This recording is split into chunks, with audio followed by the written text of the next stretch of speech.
Hello students, how are you. बेटा, हमने जो एटम एंड मॉलिक्यूल्स जो हम चैप्टर स्टडी कर रहे थे वो कंप्लीट हो गया है हमारा। आज हम नया चैप्टर जो है वो शुरू करने जा रहे हैं, structure of the atom. Structure of the atom जब हम शुरू कर रहे हैं, इसका क्या मीनिंग है हमारे माइंड में। जैसे हमने जो चैप्टर पढ़ा एटम एंड मॉलिक्यूल्स, उसमें हमने जॉन डाल्टन स्टोरी मतलब जो है जॉन डाल्टन की जो थ्योरी है वो भी हमने स्टडी की। तो हमारे माइंड में बहुत सारे क्वेश्चन आते हैं कि आप जानते हैं कि जैसे एटम एंड मॉलिक्यूल्स है वो बिल्डिंग ब्लॉक है मैटर की। तो एटम किसका बना हुआ होता है? एटम किस चीज का बना हुआ होता है? इसके अंदर क्या मिलता है, इसके इनसाइड में क्या है? यानी कि जो एटम है, मॉलिक्यूल्स हैं, इनके अंदर क्या प्रेजेंट होता है? ऐसी कौन सी चीज़ प्रेजेंट होती है कि सिंगल है, जैसे 19वीं सेंचुरी तक और 20वीं सेंचुरी के स्टार्टिंग तक ये माना जा रहा था, जैसे जॉन डाल्टन की थ्योरी में बताया था कि जो एटम है वो इंडिविजुअल है, तो इसको इंडिविजुअल ही मान के चल रहे थे हम। यही मतलब जो है ना प्रूव किया गया था। लेकिन धीरे धीरे जैसे साइंटिस्ट ने एक्सपेरिमेंट किए, उसके बाद पता चला कि जो एटम्स है वो 3 पार्टिकल्स का मिलकर के बना होता है। वो 3 पार्टिकल कौन से हैं? Electron, proton and neutron. In 3 particles के मिलकर के बने हुए होते हैं। अब हम देखते हैं कि existence of the charge particle in matter. Existence of the charge particle in matter का मतलब क्या है? 2 चीजें हम आपस में रगड़ते हैं। जैसे कि एग्जाम्पल के तौर पे देखिए, मेरे हाथ में ये 2 मार्कर हैं। जैसे हम इनको रगड़ते हैं, जैसे हम इनको रगड़ेंगे तो हम देखते हैं कि इनके ऊपर हीट जो है वो जनरेट होगी, यानी कि एक चार्ज जो है वो क्रिएट होता है, एक चार्ज क्रिएट होता है। जैसे एग्जाम्पल के तौर पे मैंने अपनी दोनों हथेलियों को रगड़ लिया है, तो भी जब भी हम दोनों हथेलियों को रगड़ते हैं, आपस में 2 चीज़ों को आपस में रगड़ते हैं, तो हम देखते हैं हीट प्रोड्यूस हो रही है, यानी कि चार्ज जो है वो प्रोड्यूस हो रहे हैं। ऐसे ही हम ड्राई हेयर्स, हमारे जो ड्राई हेयर्स हैं उसके ऊपर हम कॉम्ब करते हैं और उस कॉम्ब को यानी उसके ऊपर एक इलेक्ट्रिक चार्ज क्रिएट हो जाता है। और जब जो है पेपर ऑफ पीसेस, यानी कि कॉम्ब के ऊपर जो पेपर ऑफ पीसेस हैं, उनको जब भी हम जो है उसके पास लेके जाते हैं, तो आपने देखा होगा पेपर ऑफ पीसेस को ये क्या करता है बेटा?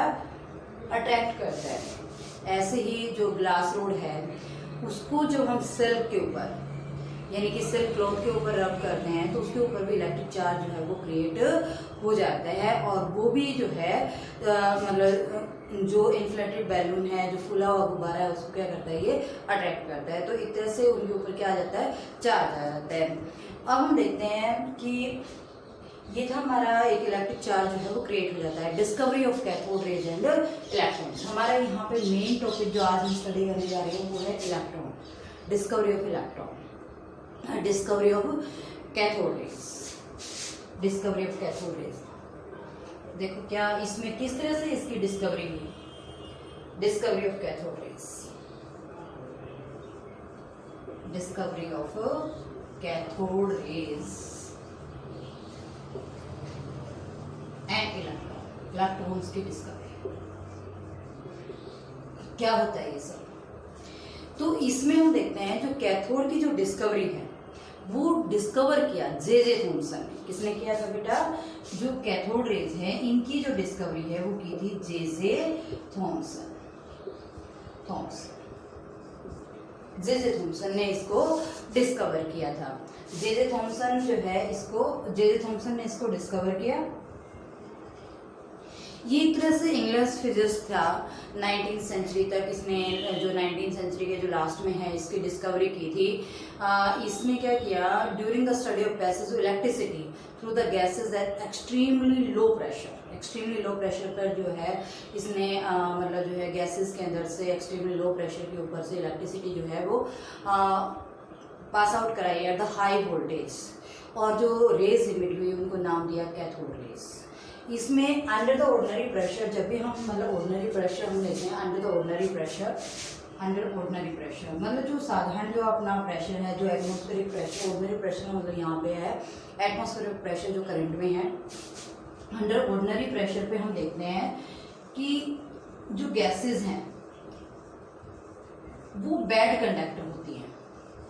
जैसे कि अभी एग्जाम्पल के तौर पे अभी मैं यहाँ खड़ी हूँ, आप देख रहे हैं मैं यहाँ खड़ी हूँ, मेरे आस पास क्या है, एयर प्रेजेंट है, नॉर्मल टेम्परेचर, नॉर्मल प्रेशर है, यहाँ पे किसी प्रकार की कोई इलेक्ट्रिसिटी पास आउट नहीं होती। ये क्या होती है, बैड कंडक्टर। अगर ये बैड कंडक्टर नहीं होती, गुड कंडक्टर होती, तो मैं यहाँ खड़ी रह सकती? नहीं रह सकती। आप जानते हैं, क्योंकि मुझे अब तक तो मैं हिल चुकी होती बुरी तरह से, लेकिन आप जानते हैं कि ये क्या होती है, ऑर्डिनरी प्रेशर के ऊपर बैड कंडक्टर होती हैं, बैड कंडक्टर ऑफ इलेक्ट्रिसिटी, इनमें से करंट पास आउट नहीं होता। अगर हम हाई वोल्टेज भी कर दें, यानी कि हमने हाई वोल्टेज जो है वो लगा दी है नियर अबाउट 10,000 वोल्ट, हमने लगा दिया 10,000 वोल्ट, 10,000 वोल्ट की जो बैटरी है वो हमने ले ली, लेकिन प्रेशर हमारा ऑर्डिनरी है, तो भी इसमें से इलेक्ट्रिसिटी पास आउट नहीं होगी। जैसे हम देखते हैं कि जो टेम्परेचर है हमारा बढ़ जाता है, बहुत ज़्यादा बढ़ जाता है एक्सटेंड, उससे ना होता है बहुत बुरी तरह से, लेकिन करंट नहीं लगता, इलेक्ट्रिसिटी पास आउट नहीं होती। तो ये कहना जाता है कि ऑर्डिनरी प्रेशर के ऊपर गैसेस क्या होती है, बैड कंडक्टर ऑफ इलेक्ट्रिसिटी होती हैं। ठीक है, तो इसमें हम ये कह सकते हैं जब भी हाई वोल्टेज अप्लाई करते हैं at a very low pressure, यानी प्रेशर आपने लो कर दिया, अगर प्रेशर लो करते हो तो इलेक्ट्रिसिटी क्या होगी, पास आउट होगी, और रेज क्या होंगी, एमिट होंगी। तो ये एक एक्सपेरिमेंट जो जे थॉमसन ने किया था, वो एक्सपेरिमेंट क्या था, वो एक्सपेरिमेंट हम देख लेते हैं। अभी तक मैंने क्या बताया आपको कि अंडर ऑर्डिनरी प्रेशर जो गैसेस होती हैं वो क्या होती हैं, अंडर ऑर्डिनरी प्रेशर जो गैसेस होती हैं बैड कंडक्टर ऑफ इलेक्ट्रिसिटी होती है, लो प्रेशर पे इलेक्ट्रिसिटी कंडक्ट करती है, रेज इमिट करते हैं, जिन रेज को क्या बोलते हैं, इन रेज को हम बोलते हैं कैथोड रेज। तो जे थॉमसन का जो एक्सपेरिमेंट था उसके बारे में हम देख लेते हैं, क्या कहता है एक्सपेरिमेंट। इसने एक डिस्चार्ज ट्यूब ली, जे थॉमसन ने एक डिस्चार्ज ट्यूब जो है वो ली, ये हमारी ये जो ट्यूब है, ये जो ट्यूब इसने ली है, इस ट्यूब को हम बोलते हैं डिस्चार्ज। इसने ये डिस्चार्ज ट्यूब ली, इसको क्रोकी ट्यूब भी बोलते हैं, इसको फिट किया, यानी इस डिस्चार्ज ट्यूब को 2 इलेक्ट्रोड के साथ फिट कर दिया। Tube metallic electrode, metallic, non metallic नहीं होगा इसमें, मेटालिक क्यों होगा, क्योंकि मेटल्स जो चीज होती हैं वही गुड कंडक्ट होते हैं इलेक्ट्रिसिटी। तो मेटालिक इलेक्ट्रोड जो है वो लिए, क्या बताया मैंने, मेटालिक इलेक्ट्रोड्स, इनको फिट किया ट्यूब ने, यानी कि दोनों जो एंड है इसके डिस्चार्ज ट्यूब्स के, इसको कनेक्ट कर दिया, किसके साथ कनेक्ट कर दिया, मेटालिक इलेक्ट्रोड्स के साथ। अब इसको जो है एक को नेगेटिव टर्मिनल से जोड़ा, इसको नेगेटिव से दूसरे को पॉजिटिव, नेगेटिव और पॉजिटिव टर्मिनल से इनको जोड़ा। जो नेगेटिव से जोड़ा गया उसको क्या बोला, जो नेगेटिव टर्मिनल से जोड़ा वो कैथोड, और जो पॉजिटिव से जोड़ा उसको एनोड। फिर इनको जो है हाई वोल्टेज से जोड़ते हैं, वोल्टेज नियर अबाउट कितनी होगी, 10,000 वोल्ट के अराउंड इसके अंदर से करंट जो है पास आउट करेंगे। फिर एक वैक्यूम पंप भी लगाते हैं। इस वैक्यूम पंप का क्या मतलब है, इसका क्या रिलेशन है, यहाँ से हम एयर पास आउट कराते हैं, एयर फिल करते हैं, प्रेशर को लो करते हैं, जितनी हमें रिक्वायरमेंट होती है उसके अकॉर्डिंग हम प्रेशर को लो करते हैं, मेंटेन करते हैं इसके अंदर से। तो वैक्यूम पंप हम इसके अंदर से लेके आते हैं। ये सब हमने एक्सपेरिमेंट के दौरान ये चीज़ें ली हैं। डिस्चार्ज ट्यूब ली हमने, डिस्चार्ज ट्यूब्स के अंदर जो है 2 इलेक्ट्रोड जो मेटालिक इलेक्ट्रोड है उनको फिट किया, हाई वोल्टेज के साथ जोड़ा है, जो नेगेटिव टर्मिनल के साथ जोड़ा है वो कैथोड है, और जो पॉजिटिव के साथ जोड़ा है एनोड है। इतना हमने ये मतलब एक्सपेरिमेंट किया। इसके बाद हम देखते हैं, अब हमने एक्सपेरिमेंट जो है हमने इंस्ट्रूमेंट वगैरह ले लिए। अब एक्सपेरिमेंट क्या कैसे करेंगे, यहाँ से पहले हम लेंगे ऑर्डिनरी प्रेशर के ऊपर। हम ऑर्डिनरी प्रेशर के ऊपर हमने वोल्टेज 10,000 कर दी, लेकिन यहाँ पे किसी प्रकार की कोई लाइट इमिट नहीं होती। क्यों, क्योंकि यहाँ पे जो गैसेज है वो बैड कंडक्टर है, लेकिन जो प्रेशर है वो हमने कर दिया 10⁻² एटमॉस्फेरिक प्रेशर, यानी काफी लो कर दिया। ये लो करने के बाद हम देखते हैं इमिशन ऑफ लाइट जो है वो क्रिएट होती है। यहाँ पे इमिशन ऑफ लाइट क्रिएट होगी, काफी लाइट जो है इसके अंदर से क्रिएट होगी। अब इसमें से इमिशन ऑफ लाइट जब क्रिएट होगी तो साथ में कलरिंग भी होगी। अब वो कलर कैसा होगा, क्या कहते हैं, रेड कलर होगा, ब्लू कलर होगा, या फिर किस तरह की ग्रीनिश कलर होगा, एक्चुअल में ये डिपेंड करेगा नेचर ऑफ द गैसेस, आपने कौन सी गैस ली है, हीलियम ली है, हाइड्रोजन ली है, नियोन ली है, यानी कौन सी गैस आपने ली है, उस नेचर ऑफ द गैसेस के ऊपर ये डिपेंड करेगा उसका कलर कैसा होगा। अब हमने और ज़्यादा टाइम यहाँ वैक्यूम पंप के थ्रू हम जो है प्रेशर को और ज़्यादा रिड्यूस कर देते हैं, और प्रेशर कितना कर देते हैं हम 10⁻⁻⁴ एटमॉस्फेरिक प्रेशर जो है हम कर देते हैं, यानी हमने प्रेशर को और ज़्यादा रिड्यूस कर दिया। अब प्रेशर रिड्यूस करेंगे तो क्या होगा, जैसे हम जो इमिशन ऑफ लाइट है वो स्टॉप हो जाएगी, यानी यहाँ से जो लाइट जो चल रही थी वो क्या होगी, स्टॉप होगी, इमिशन ऑफ लाइट स्टॉप होगी। सिर्फ क्या आएगा बेटा, इमिशन ऑफ लाइट स्टॉप क्यों होगी, जो वॉल है डिस्चार्ज ट्यूब के opposite to the cathode starting glowing with the greenish light, यहाँ पे सारी क्या आ जाएगी, ग्रीनिश लाइट जो है वो आ जाएगी, और इसको क्या बोलेंगे हम, फ्लोरोसेंस बोलेंगे, इसको हम क्या बोलेंगे, हम फ्लोरोसेंस बोलेंगे, हम इसको बोलेंगे बेटा फ्लोरोसेंस। फ्लोरोसेंस, फ्लोरोसेंस कौन, इसमें कौन सी लाइट बताइए मैंने, यहाँ पे जो लाइट बताई है वो ग्रीनिश लाइट बताई है, ग्रीनिश लाइट।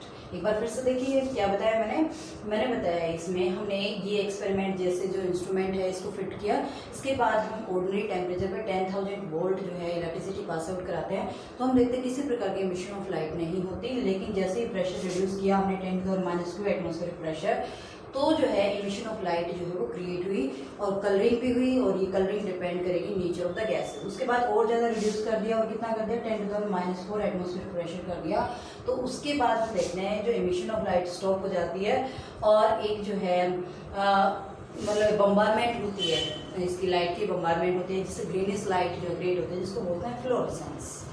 फ्लोरोसेंस जो है इसको हम बोलते हैं। तो एक तरह से मतलब हम ये कह सकते हैं कि इन रेज को यहाँ से जो है ये कैथोड रेज से अपोजिट साइड में जा रही है, यानी कि ये जो रेज इमिट हो रही है वो कहाँ से हो रही है, कैथोड से हो रही है। ये जो कैथोड टर्मिनल है यहाँ से हो रही है, इसलिए इनका नाम क्या दिया गया, कैथोड रेज।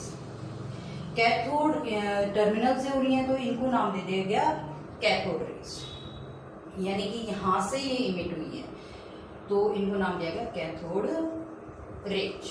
फिर ये देखा गया इनके ऊपर कैथोड रेज के ऊपर कौन सा चार्ज है, नेगेटिव चार्ज। इनके ऊपर जो चार्ज है वो कौन सा है, नेगेटिव चार्ज। फिर इन्हीं को एक तरह से मतलब जो है इनको क्या कहा गया, इलेक्ट्रॉन्स, इनको कहा गया इलेक्ट्रॉन्स, जिसको रिप्रेजेंट किया गया ई नेगेटिव से। अब इलेक्ट्रॉन्स क्या है, electron is the negative charge particle found in the atom of all the elements.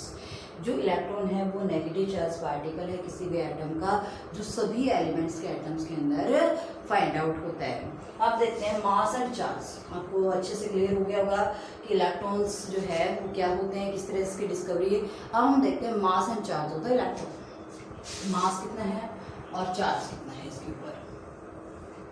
Mass and charge होता है इलेक्ट्रॉन। तो देखिए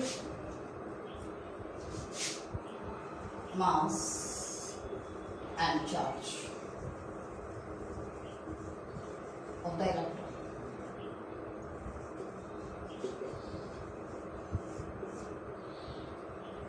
तो सबसे पहले हम देखते हैं मास ऑफ द इलेक्ट्रॉन, मास कितना है इस इलेक्ट्रॉन का। ये जो मास अगर हम देखें तो मास of the electron is about 1/1840 of the hydrogen atom. Hydrogen atom का